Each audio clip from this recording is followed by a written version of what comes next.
నమస్కారం సార్. నమస్కారం అండి. సార్, మనం చూస్తూ ఉన్నాం అసలు పోలీసులు అంటే వైసీపీ నాయకులకు కానీ వైసీపీ అధ్యక్షుడు జగన్మోహన్ రెడ్డి గారికి కానీ ఏ మాత్రం లెక్కలేనటువంటి పరిస్థితి. ఎందుకంటే ఇప్పటికీ వాళ్ళు పోలీసులపై చేసిన వ్యాఖ్యలు మనం రోజుకొకటి వింటూనే ఉన్నాము. అయితే తాజాగా ఈరోజు విడుదల రజనీ గారు కూడా మరి ఆయన పిఏని అరెస్ట్ చేయడానికి వస్తే ఆవిడ చాలా హంగామా సృష్టించి పోలీసులపై ఎదురు దాడికి దిగి వాళ్ళ విధులకు ఆటంకం కలిగించింది అన్న వార్తలు అయితే బయటకు వస్తున్నాయి. ఆ వీడియోలు కూడా బయటకు వచ్చినటువంటి పరిస్థితి. సో దీన్ని ఏ విధంగా చూడొచ్చు అంటారు? విడుదల రజనీ ఆమె మొదటి నుంచి కూడా ఇట్లాగే ప్రవర్తిస్తూ ఉన్నది. ఆమెకి అసలు మంత్రి పదవి వచ్చిన దగ్గర నుంచి విడుదల రజనీ ప్రవర్తన అసలు విపరీతమైన ధోరణితోటి ఉన్నది. స్థానికంగా ఉండే నాయకులు, చిన్న చిన్న నాయకుల్ని, కార్యకర్తల్ని, వాళ్ళ పార్టీ వాళ్ళనే, వేరే పార్టీ వాళ్ళని కాదు, వాళ్ళ పార్టీ వాళ్ళనే వేధించుకు తిన్నది. అందుకనే ఇప్పుడు విడుదల రజనీ మీద కేసు పడ్డది అనగానే చిలకలూరుపేటలో ఉన్న చాలామంది సంతోషపడుతున్నారు. ఇంకా అరెస్ట్ చేయలేదు ఎందుకు అని అడుగుతున్నారు. ఇంకా మరి ఆమె అక్కడ ఉన్న క్వారీ యజమానులని బెదిరించి డబ్బులు వసూలు చేస్తే మరి అది ఆ కేసు ఇప్పటికే దాదాపుగా ప్రూవ్ అయిపోతే ఇంకెందుకు అరెస్ట్ చేయలేదు? చిలకలూరుపేట పబ్లిక్ అడుగుతున్నారు పోలీసుల్ని, ఇంకెందుకు చేయట్లేదు? మరిదిని అరెస్ట్ చేశారు. అతను ఒక పిఏ రామకృష్ణ అని ఉన్నాడు. మరి ఆమెకు ఎంతమంది పిఏలు ఉన్నారో తెలియదు, కానీ ఇప్పుడు ఇవాళ అరెస్ట్ చేసినోడు కూడా ఒక పిఏనే. ఇక్కడ మనం ముఖ్యంగా గమనించాల్సిన విషయం ఏంటంటే, వీళ్ళందరూ జగన్మోహన్ రెడ్డి టైంలో పనిచేసిన మంత్రులందరూ కూడా వాళ్ళ సామ్రాజ్యాల్ని నడిపారు. అంటే వాళ్ళు ప్రజలకి మేము సేవకులము అనే భావన అసలు దాన్ని చెరిపేసి ఈ ప్రజలందరూ మాకే బానిసలు అన్నట్టుగా ప్రవర్తించారు. జగన్మోహన్ రెడ్డికి నెల నెలా కప్పం కడితే చాలు, మనం ఏమైనా చేసుకోవచ్చు అని విచ్చలవిడిగా విశృంఖలంగా అవినీతి కార్యకలాపాలకి పాల్పడ్డారు. దోపిడీకి, దౌర్జన్యాలకి అలవాటు పడిపోయారు. ఇది ఒక్క విడుదల రజనీ విషయంలోనే కాదు, ఆ టైంలో పనిచేసిన మంత్రులందరూ, ఎమ్మెల్యేలందరూ ఇదే విధంగా ప్రవర్తించారు. ఒక అవినీతి ఆరోపణ వస్తే సాధారణంగా సిగ్గుపడాలి. కానీ జైలుకి వెళ్ళినా ఏం కాదు అని వాళ్ళ పార్టీ చీఫ్ జగన్మోహన్ రెడ్డి చెప్తుంటే వీళ్ళందరిలో కూడా ఒక రకమైన తెగింపు వచ్చేసింది. దోచుకున్నంత దోచుకున్నాం, దాన్ని అంతా దాచుకున్నాం. ఇప్పుడు మనం జైలుకి వెళ్ళినా ఏముంది, మళ్ళీ బెయిల్ వస్తుంది. ఒక నెల తర్వాత, 2 నెలల తర్వాత, 3 నెలల తర్వాత, 3 నెలల తర్వాత అయినా డిఫాల్ట్ బెయిల్ అయినా వస్తుంది. మళ్ళీ మనం వచ్చి మన అక్రమ సంపాదనని మనం చక్కగా ఎంజాయ్ చేయొచ్చు అన్న ఉద్దేశంలో వీళ్ళందరికీ మానసికంగా ట్రైనింగ్ ఇస్తున్నాడు జగన్మోహన్ రెడ్డి. ఈ రోజున విడుదల రజనీ పిఏని అరెస్ట్ చేయడానికి పోలీసులు వచ్చారు. నువ్వేం చేయాలి? నువ్వు మంత్రిగా పనిచేసిన దానివి కదా, నువ్వేం చేయాలి? ఎందుకు వచ్చారండి అంటే బలానాయన్ని అరెస్ట్ చేయడానికి వచ్చాం. నువ్వు బాధ్యత గల మంత్రిగా పనిచేసావు కాబట్టి నువ్వేం చేయాలి? అక్కడ ఉన్నాడు, అరెస్ట్ చేసుకోండి అని చెప్పాలి.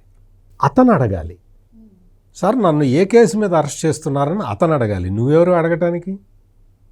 నీకేం సంబంధం? నీ పిఏని నిన్ను అరెస్ట్ చేయడానికి వస్తే నన్ను ఏ కారణంతో అరెస్ట్ చేస్తున్నారండి అని అడగచ్చు నువ్వు. నీ పిఏని అరెస్ట్ చేయడానికి వస్తే నువ్వు అడ్డుపట్టం ఏంటి? పోలీసుల విధి నిర్వహణకి అడ్డం పట్టం నేరం అని తెలీదా? మంత్రిగా చేశావు కదా, నువ్వు మంత్రిగా చేశావు, అధికార కేంద్రానికి చాలా దగ్గరగా ఉన్నావు, అక్రమాలు, దౌర్జన్యాలు యథేచ్ఛగా చేశావు. పోలీసులు ఎందుకు అరెస్ట్ చేస్తారో తెలీదా నీకు? పిఏని అరెస్ట్ చేసేటప్పుడు అరెస్ట్ చేసిన తర్వాత పిఏ అడుగుతాడు, అతను శ్రీకాంత్ రెడ్డి అడుగుతాడు, సార్ నన్ను ఎందుకు అరెస్ట్ చేశారో నాకు కాపీ ఇవ్వండి, కాపీ ఇస్తారు. ఇంత దౌర్జన్యంగా ప్రవర్తించటం అనేది జగన్మోహన్ రెడ్డి ట్రైనింగ్ వల్లే విడుదల రజనీ ఇట్లా ప్రవర్తించింది. పోలీసులు ఇంకా మార్జిన్ ఇస్తున్నారు ఈ వైసీపీ నాయకులకి. జగన్మోహన్ రెడ్డి ఒకవైపు బట్టలిప్పు తీసుకొడతా అంటున్నాడు, మరి పోలీసులు ఇంకా ఎందుకు మార్జిన్ ఇస్తున్నారు? నిన్న ఆ సజ్జల రామకృష్ణారెడ్డి వచ్చినప్పుడు పోలీసుల కుర్చీలో కూర్చున్నాడు ఈ అంబటి రాంబాబును వాళ్ళందరూ కూడా. కూర్చుంటే అది న్యూస్ పేపర్లలో వార్త వస్తే అసలు అది పెద్ద వార్త అంటాడు. నువ్వు పోలీస్ కుర్చీలో కూర్చున్నావా లేదా? నువ్వెవడు కూర్చోటానికి? అసలు నువ్వు ఎందుకు వచ్చావు? పిలిచింది ఎవరు? పోలీసుల్ని విచారణకి పిలిచింది ఎవరిని? నువ్వెందుకు వచ్చావు?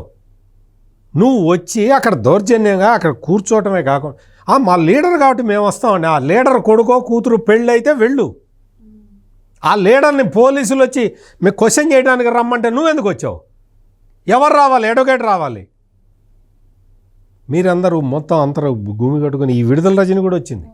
వీళ్ళందరూ వచ్చి పోలీసుల మీద దౌర్జన్యం చేస్తుంటే పోలీసులు ఇప్పటికైనా కళ్ళు తెలవాలి. కూటమి ప్రభుత్వం మీకు డైరెక్షన్ ఇవ్వదు. వాడిని అరెస్ట్ చేయి, వీడిని అరెస్ట్ చేయి అని చెప్పదు. ఎందుకు చెప్పదు అంటే చట్టం తన పని తాను చేసుకుపోవాలి అన్న ఉద్దేశంతో చెప్పదు. మీకు కూటమి ప్రభుత్వం చెప్పట్లేదు కదా, మన ఇష్టం వచ్చినట్టు మనం కూడా బిహేవ్ చేద్దామని పోలీసులు అనుకోకూడదు. ఎన్ని అవమానాలు జరుగుతున్నాయి, పోలీసులకి ఎన్ని అవమానాలు జరుగుతున్నాయి. జగన్మోహన్ రెడ్డి బట్టలిప్పదీసి కొడతాను అని చెప్పిన తర్వాత ఈ రోజుకి సోషల్ మీడియాలో విపరీతంగా తిడుతున్నారు. జగన్మోహన్ రెడ్డి మీద ఏదన్నా వీడియో చేస్తే బిడ్డ నీ అంత చూస్తాం, నీ తేలుస్తాం, 3 ఏళ్లలో మళ్ళీ మేమే అధికారంలోకి వస్తాం అని కింద మెసేజ్లు పెడుతున్నారు. కావాలంటే చూసుకోండి. అంటే అంత బరితెగింప. ఏం చేస్తావు అధికారంలోకి వస్తే? ఏం చేస్తావు? ఏం చేయగలుగుతావు? అధికారంలోకి వస్తానని కలగంటున్నావు. 11 సీట్లను పెట్టుకున్న నువ్వు అధికారంలోకి వస్తా అయిపోయింది, సంవత్సరం అయిపోయింది, ఇంకో 2 ఏళ్ళు అయితే అయిపోతుంది. 2 ఏళ్ళు అయిపోతే నీ పని అయిపోతుంది. గుర్తుపెట్టుకో. ఈ రోజున విడుదల రజనీని ఆన్ ది స్పాట్ పోలీసులు అరెస్ట్ చేసి ఉండాల్సింది. విధులకు ఆటంకం కలిగించినందుకు. అట్లా అరెస్ట్ చేయకపోవటం అనేది ఖచ్చితంగా పోలీసులు మళ్ళీ ఆలోచించుకోవాలి. ఎందుకు భయపడుతున్నారు? జగన్మోహన్ రెడ్డి బట్టలప్పు తీసి కొడతానంటే మీరెందుకు భయపడుతున్నారు? విడుదల రజనీని ఇప్పటికైనా సరే అరెస్ట్ చేయాలి. పాత కేసులో క్వారీ యజమానుల దగ్గర నుంచి 2 కోట్లు వసూలు చేసినందుకు కాదు, ఈ కేసులో పోలీసుల విధులకి ఆటంకం కలిగించినందుకు. నిన్నగాక మొన్న గోరంట్ల మాధవ్ని అరెస్ట్ చేశారు కదా, అట్లాగే విడుదల రజనీని కూడా ఇమ్మీడియట్గా అరెస్ట్ చేయాల్సిన అవసరం అయితే ఉంది. Please subscribe to Leo news for more videos.